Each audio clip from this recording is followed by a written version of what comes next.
कि उन्होंने जो 8 जुलाई का ऑर्डर किया है वो वापस लेंगे तो उनकी कुछ इज्जत बच जाएगी। तो हम कहते हैं कि हुकूमत इस फैसले को वापस ले, क्योंकि पानी मौजूदा सिस्टम में पहले ही कम है।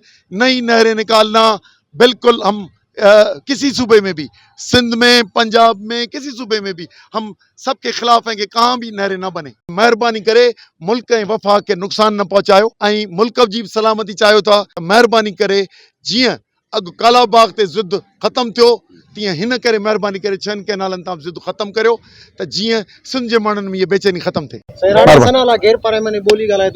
बॉर्डर ते आते ने जो एड़ो होशियार कंदा जे ता पंहिंजे घर में वेठो ॾे तोखे तोखे मूंखे कहिड़ो फ़र्क़ु थो पए अचे हिते सिंधी माण्हुनि वटि अची इहो जुमिलो ॻाल्हाए दौड़ में। आउं रुॻो इहो कोन थो चवां,